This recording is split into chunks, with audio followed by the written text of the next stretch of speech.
Hey guys, it's Victor Costa. Good morning. I hope you're having a great weekend. I wanted to talk to you today about two separate topics. First, a diet and eating topic, as well as a bodybuilding technique to help develop your back and create a better dialogue with your lats. So first, the eating topic.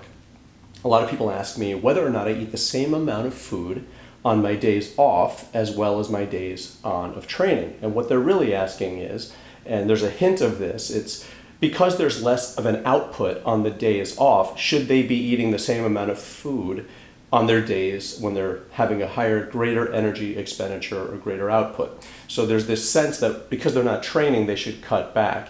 And I want you to think of food and diet and training and eating for bodybuilding in a very different way. I don't want you to think of it as a moment-to-moment thing where every energy expenditure has to equal an input. I want you to think of perhaps approaching food in this way. Think of the food that you're eating today on your day off, nourishing your body from yesterday's workout, nourishing it for today, the just activities of living, and preparing your body for tomorrow. So instead of thinking about it at this moment-to-moment thing, input, output, think of it in a three-part way.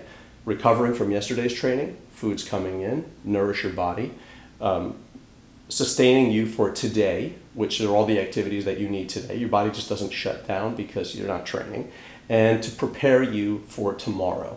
And so I want you to think of things that way. I think it's a much easier way to think of training. I would actually eat the same amount of food that you're eating on your days of training versus your days off and see how that goes for you. So now to the creating a dialogue with your back and lats. So we've all done shrugs to create a dialogue with our traps. I want you to think of a shrug for your lats. So it's very simple. If I move the camera back, I can show you, but I want you to get a sense of this. So if you were to just lean slightly forward, as if you were going to do a shrug, but instead of coming up, I want you to just come back.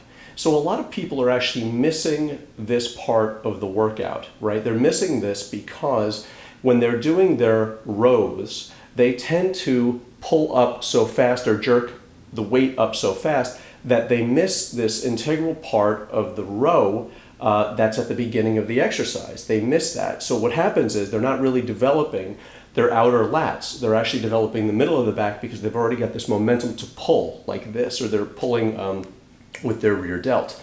So I want you to try this. I want you to take two dumbbells. I want you to just hold them in front of you as if you're going to do a shrug. And instead of coming up, I want you to lean slightly forward, keep your knees bent, so your back is now straight, but it's straight in this manner, like this. And I want you to just focus on bringing your lats together. I want you to focus on bringing your back together so it looks something like this, as compared to this, okay? Just like this. And I want you to keep your arms relaxed. I want you to feel the gravity of the weights. So at the same time that you're pulling back, I want you to think down. I want you to think of a string pulling the dumbbells down to the floor as you're pulling back. So I don't want you to think up. If you think up, what's going to happen is you're going to jerk those weights up and you're just going to move and it's not really going to make a connection. Think of the weights and the gravity pulling you down as you're pulling up nice and slow, and just try to contract your back in this manner. Then I want you to do a couple of full repetitions. So this is just to kind of start beginning to create a dialogue with your lats, the part that connects right under your armpit, right over here, that begins this whole development from the top down. A lot of people are missing that because they're really tensing up like this, pulling too close to the body, and they're jerking the weights and missing that integral part of the beginning of the exercise. So it's just a little tip. I think it's going to work out real well. Again, dumbbells in hand as if you're going to do a shrug, and instead of coming up, just come back. Real subtle, real slight movement. Do a few of those, maybe 3 sets of that, 10 reps, something like that, and then go into your normal back routine and see if it makes a difference in your workout. So I wish you guys all the best. Peace, love, and muscles. Visit me at Vicsnatural. Say hello on Facebook, and take care.